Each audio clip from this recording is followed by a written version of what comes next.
এজন্য হাদিসে আছে আল্লাহর নবী সাল্লাল্লাহু আলাইহি সাল্লাম বলছেন, নবীজির সাহাবীরা বলছেন যে এই দেখেন, এই বাচ্চাটার দিকে দেখেন, ওর দিকে দেখেন, ও যদি এখানে আপনার পারমাণবিক বোমাও পড়ে এরপরও ওই মোবাইল থেকে চোখ সরাবেন।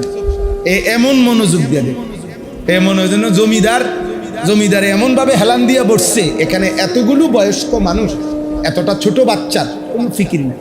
আমি এটা দেখাইলাম আর কি একটা উদাহরণ। এইটাই আমার দুঃখ, আমার আফসোস। মোবাইল প্রতিবন্ধী বানায়, আমার ফতুয়া এটা। বড় মোবাইল প্রতিবন্ধী বানায়, ভারসাম্যহীন বানায়। ও আর পার্থক্য করতে পারে না যে এটা এখানে মানাবে কিনা, এটা যৌক্তিক কিনা। একজন না, আমি এরকম শত শত ছেলে দেখে এরা ভারসাম্যহীন, প্রতিবন্ধী। এ আর বুঝে না, এর কাছে সব জায়গায় এক কথা, এন হুজুর না পাবলিক, মসজিদ না মাদ্রাসা, বয়স্ক মানুষ না জোয়ান মানুষ, মা না শাসি, তার কথা এক কথা, যা পাইবা। ল্যাংটা মানুষ পাইলেও ছবি উঠাইবা, কাপড় ফিন্দিন না মানুষ পাইলেও ছবি উঠাইবা। হ্যাঁ হ্যাঁ হ্যাঁ, এ প্রতিবন্ধী, যে ভারসাম্যহীন, ভারসাম্য।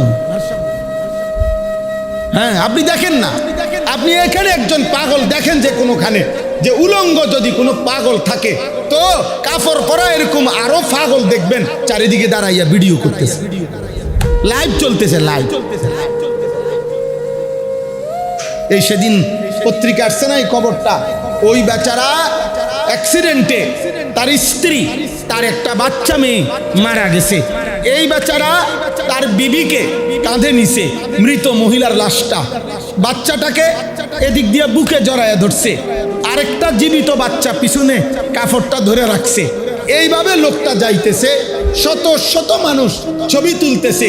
একটা নাফরমান বলে যে তার বাচ্চাটাকে কুদুর কোলে নেই, এটা নিয়ে কারো ভাবনা। সবার দায়িত্ব একটাই, ছবি উঠা, ভিডিও।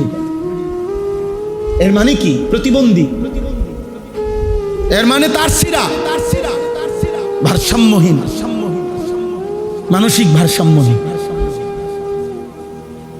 মোবাইলের এই প্রচন্ড আসক্তি একদিন না একদিন থামবে, কিন্তু সব হারাইয়া থামবে। আমার জাতি থামবে। ভদ্রলোক তার সন্তানকে থামাবে একদিন, কিন্তু যেদিন থামাবে সেদিন পিছনে তাকিয়ে দেখবে ছেলের জীবনে আখলাক, চরিত্র, নৈতিকতা আর কিছুই। নারী দেখতে দেখতে, উলঙ্গ ছবি দেখতে দেখতে, অশ্লীল দৃশ্য দেখতে দেখতে ওর জীবনটা, ওর ভেতরটা, কলজাটা, ওর শরীরটা ও পচাইয়া গন্ধ ছুটে গেছে, দুর্গন্ধ ছুটে গেছে। আপনারা আপনাদের সন্তানদেরকে ফেরান, আপনারা ফেরান। ভদ্রতার মুখোশ পরেন না, গুনাহ ভদ্রতা হইতে পারে না, অসভ্যতা ভদ্রতা নয়, অর্ধ উলঙ্গ উলঙ্গতা, বেহায়াপনা, বেপরদেগি, এটা আধুনিকতা হইতে পারে না। অসভ্যতা সর্বযুগে অসভ্যতাই, নোংরামি সর্বযুগে নোংরামি। আপনি এটাকে ভদ্রতার মুখোশ পরায়েন না, ভদ্রতার মুখোশ পরায়েন। আল্লাহ আমাদেরকে হেফাজত করে। আপনার এই নওজোয়ান ভাই, আমি যে কথাটা বলতেছিলাম এই জন্য, আপনি এটা ভাবেন, আপনার সন্তান 14 বছর 16 বছর একদিনও ফজরের নামাজ পড়বে না। এমন নাফরমান মা বাপ এমনও আছে, দুর্ভাগা বদনসিব মা বাপ। মা বাপ বলতেছে এত ভোরে ভোরে উঠলে কষ্ট হবে, বাচ্চা মানুষ, ব্রেনে চাপ পড়বে।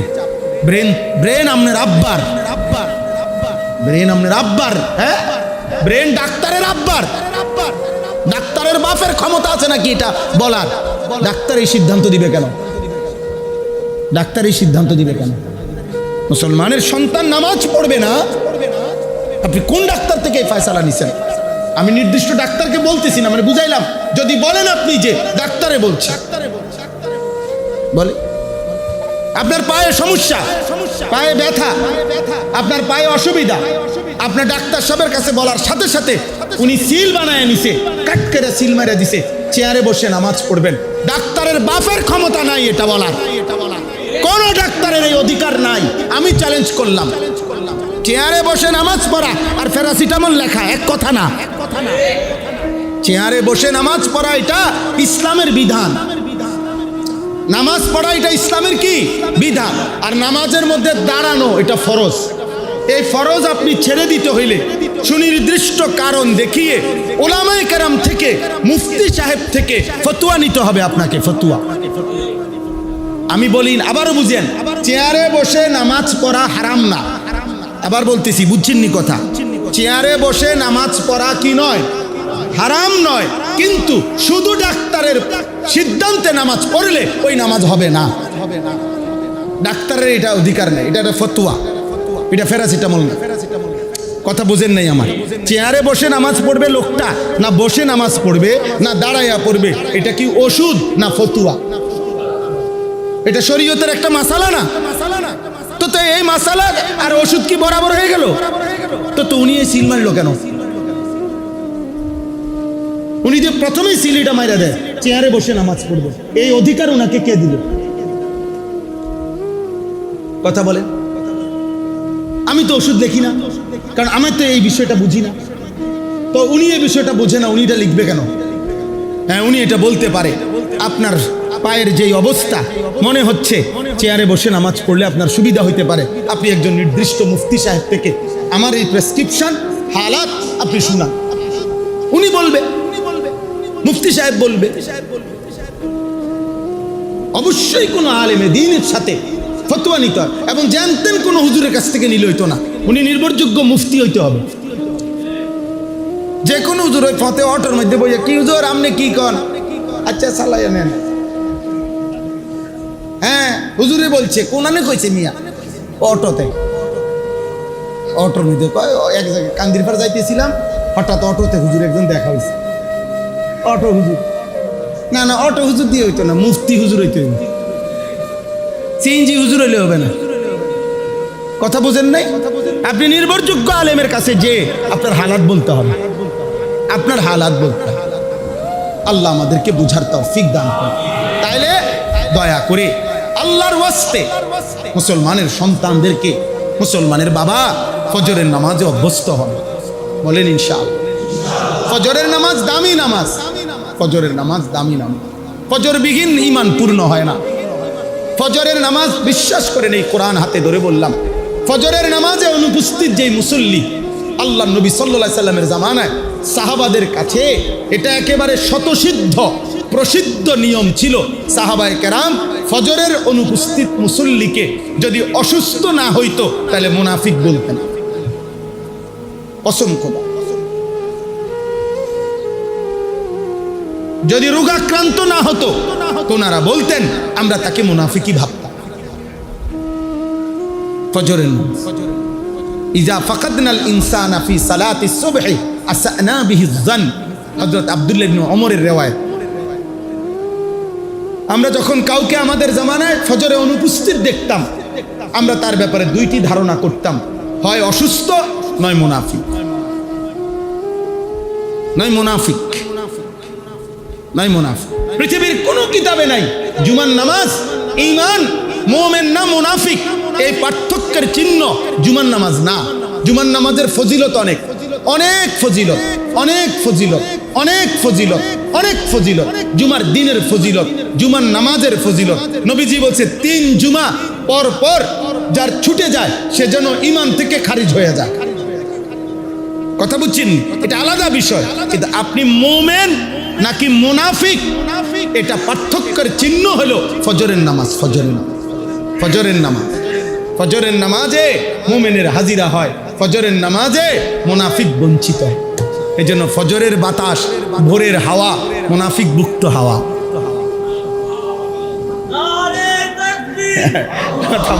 ফজরের হাওয়া, হ্যাঁ এটাই বাস্তব, মুনাফিক মুক্ত হাওয়া।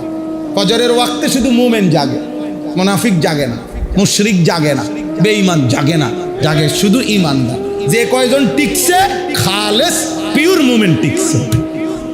হোক 5 জন, হোক কয়জন, হোক না 10 জন, কিন্তু টিকছে কোনটা? একটা পিওর ফজরের নামাজ।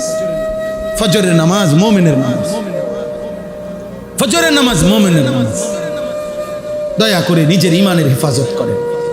আখেরাত, আবারও বলছি, আখেরাতকে মামুলি মনে করবেন না। ওয়ালা তুখজিনি ইয়াওমা ইউবআসুন, কোরআনে আছে ইব্রাহিমের মতো নবী, এত মর্যাদা আল্লাহ যাকে দিছেন, বন্ধু বানাইছেন, সেই ইব্রাহিম নবীর দোয়া কোরআনে আছে। ইব্রাহিম নবী আল্লাহর কাছে বলতেন, আল্লাহ হাসরের ময়দানে দাঁড় করাইয়া আমি ইব্রাহিম রে বেইজ্জতি করে নিই, আমার ভয় হয় মাওলা, আমার ভয় লাগে, আখেরাত আমার ভয় লাগে মাওলা, আমার বেইজ্জতি করে নিই। কে বলছে? ইব্রাহিমের মতো নবী। আপনি কি? আপনি কি?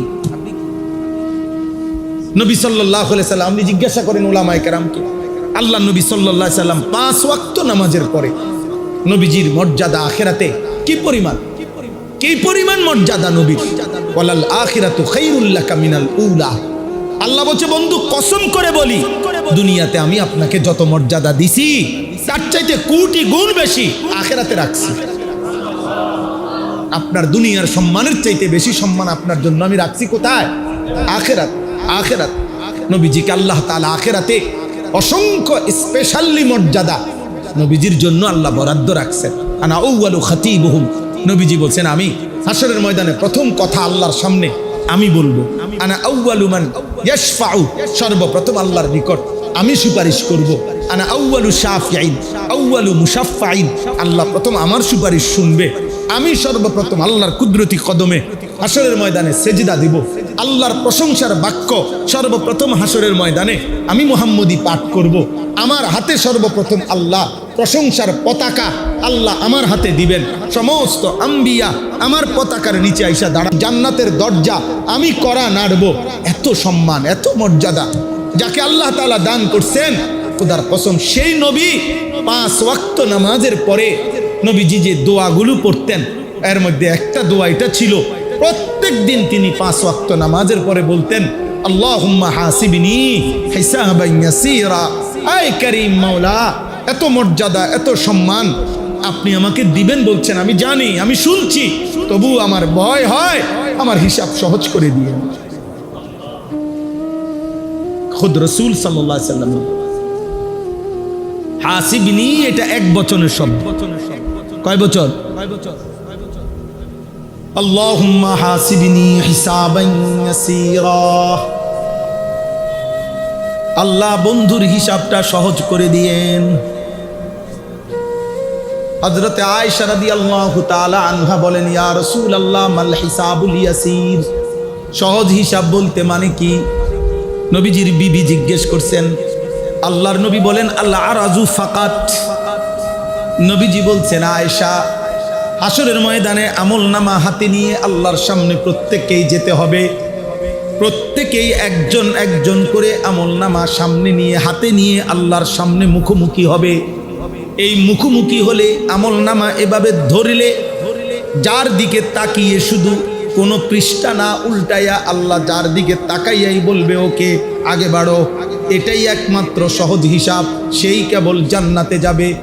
আল্লাহর নবী বলেন, আয়েশা রব্বুল আলামিন যদি কাউকে বলে বান্দা একটা পৃষ্ঠা উল্টাও হিসাবের, খোদার কসম নবী বলেন নিশ্চিত জাহান্নামে যেতে হবে।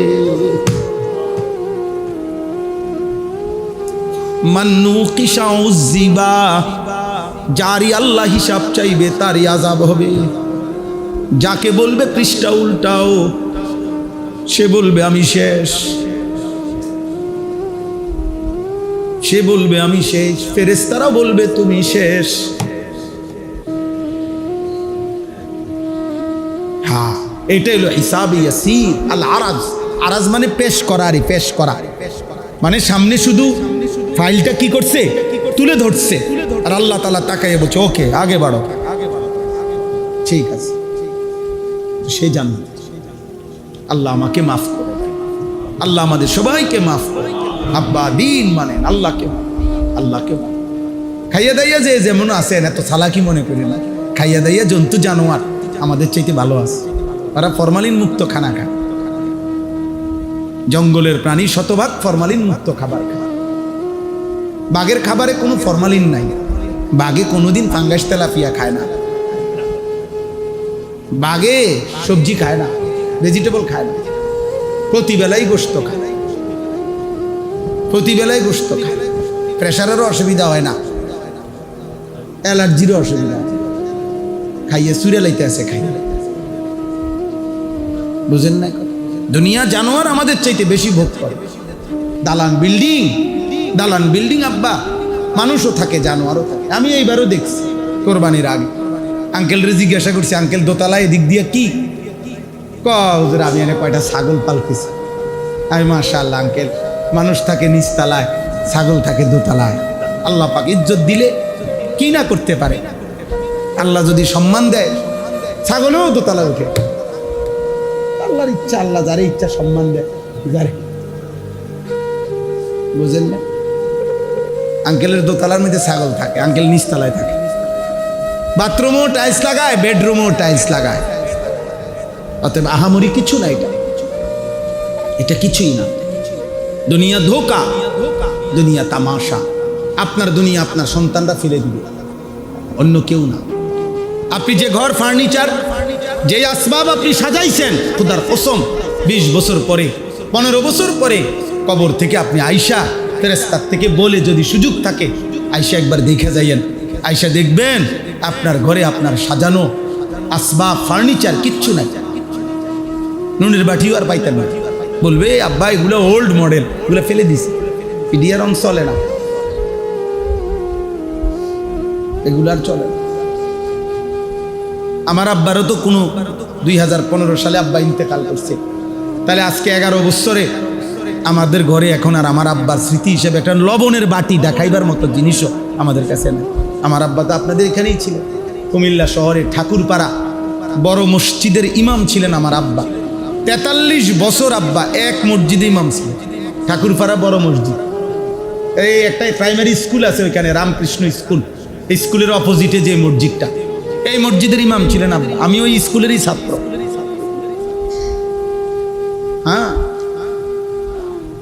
তাইলে দুনিয়া আপনার সন্তান ফেলে দিবে, আপনার সন্তান, আপনার সাজানো দুনিয়া ওরা ফেলে দিবে, প্রতিবেশী না। আপনি চলেন, আমরা প্রত্যেকে ইনশাআল্লাহ নিয়ত করি, আমরা নিজের এবং পরিবারের আখিরাত নিয়ে ভাববো ইনশাআল্লাহ। বলেন ইনশাআল্লাহ। আপনার স্ত্রী পর্দা করে না, আপনি এটার উপরে সন্তুষ্ট হইয়া মেনে নিয়েন না আব্বা। আপনার মেয়ে পর্দা করে না, আপনি এটা মাইনেন না, আপনি এটা মাইনেন না। আপনি মুসলমান, আপনার আখিরাত আছে, আপনি মরবেন। আপনি সুদের টাকার উপরে খুশি হয়েন না, আপনি ফিরতে চেষ্টা করেন। আপনি ঘুষের টাকার উপরে সন্তুষ্ট হয়েন না, আপনি ফিরতে চেষ্টা করেন। আপনি গুনাহ ছাড়েন, আপনি কষ্ট পাবেন, আপনার ফ্যামিলি কষ্ট পাবে নয়। গুনাহ দুনিয়া তো বেইজ্জতি করে, ইবলিসকে বেইজ্জতি করছে কিসে? গুনাহ।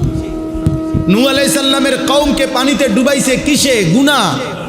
লূত আলাইহিস সালামের কওমকে জীবন্ত উল্টায়া আছাড় দিয়া মাইরা ফেলছে আল্লাহ, কেন? গুনাহ।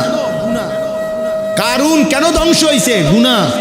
ফেরাউন কেন ধ্বংস হইছে? গুনাহ। নমরুদ কেন ধ্বংস হইছে? গুনাহ। আল্লাহর নাফরমানি আব্বা। এ কি একবারের ঘটনা? বাপিকে যে আল্লাহ দুনিয়াতে বেইজ্জতি করে, এটা কি পৃথিবীতে একবারের ঘটনা? গত 1000 বছরে একবার হইছে শুধু? তো কতবার দেখাইলে বুঝতেন? জালেমের পতন কতবার দেখলে আপনি বুঝবেন? জালেমের ধ্বংস কতবার দেখলে বুঝবেন? হারামখোরের নিকৃষ্ট পরিণতি আর কতবার দেখলে আপনি বুঝবেন? আপনি দেখেন না? আপনি বলেন আপনার চারপাশে যারা হারাম উপার্জনকারী তাদের ব্যাপারে মানুষের মন্তব্য কি? আপনি খবর নেন, আড়ালে খোঁজেন, গোপনে হাঁটেন, আপনি কথা উঠান একজন সুদখোরের ব্যাপারে, দেখেন না মানুষে কি মন্তব্য করে? মানুষে বলবে উনি জুনায়েদ বাগদাদি,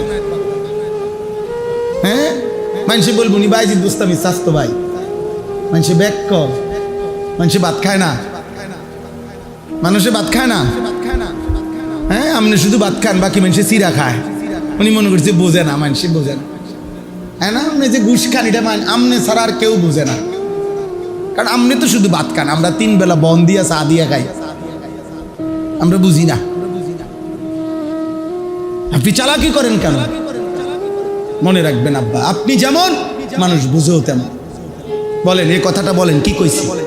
আপনি যেমন মানুষ বুঝেও কি তেমন। মানুষ সুরেরে বাইজিদ বুস্তামি বোঝে না, বাইজিদ বুস্তামিরে সুর বোঝে না। এখন যে দুপুর, আপনারা বুঝতেছেন না সবাই কি? হ্যাঁ, বুঝেন না? আজকে যে বুধবার, এটা আপনারা বুঝতেছেন না সবাই? রবিবার, অর্থাৎ বাস্তবতা এটাই, বাস্তবতা এটাই। আপনি যা বুঝেও তা, মানুষ বুঝেও তা। আপনি বা যা, মানুষ তাই বুঝে, তাই বুঝে। আরবিতে একটা সুন্দর প্রবাদ আছে, অফিকা উয়ুবুন ওয়ালিন্নাসে আয়ুন, অফিকা উয়ুবুন ওয়ালিন্নাসে আয়ুন। হ্যাঁ, অর্থ হইল তোমারও দোষ আছে, মানুষেরও চোখ আছে। কি সুন্দর কথা না? তোমারও কি আছে, মানুষেরও। মানুষ বুঝতে ভুল করে না, মানুষ রাতের দিন বুঝে না। কাজেই ইমানদারকে ইমানদারই ভাবে। হয়তো কখনো বলতে পারে না, হয়তো কেউ ক্ষমতার জোর দেখায়, কেউ কোনো বাহাদুরি দেখাইতে পারে, কিন্তু বাস্তবতা তাই মূল্যায়ন হয় আপনার ব্যাপারে। আপনি যা করছেন, সামনে হোক পিছনে হোক আড়ালে হোক, আপনার ব্যাপারে মূল্যায়ন হবে তাই আপনি করছেন। যা, আমার কথাটা বুঝছেন নি আপনি? এই আমরা নিজেরা পড়ছি, ইতিহাস কখনো ভুল কালিতে লেখা হয় না। ইতিহাস কখনো কি লেখা হয় না? ভুল কালিতে। আপনি যতই আড়াল করুক, কোনো না কোনো ব্যক্তি সাতবাগ জমিনের নিচে হলেও ওইখানে বসে হলো সঠিক ইতিহাস লিখে রাখছে। একদিন পৃথিবীতে ওইটাই প্রকাশ পাবে যা আপনি করেছিলেন। মাটির তলদেশ থেকে বেরোবে, প্রয়োজনে প্রত্নতত্ত্ববিদরা বাইর করব, প্রয়োজনে শিলালিপি উদ্ধার হলে বাইর হবে। আপনি সিটার আছেন, বুঝেন না? আপনি সিটার আছেন, আপনি বাটফারা ছিলেন। নাউজুবিল্লাহ, আল্লাহ আমাকে মাফ করে দেন। চলেন, এই কথা শেষ আমার।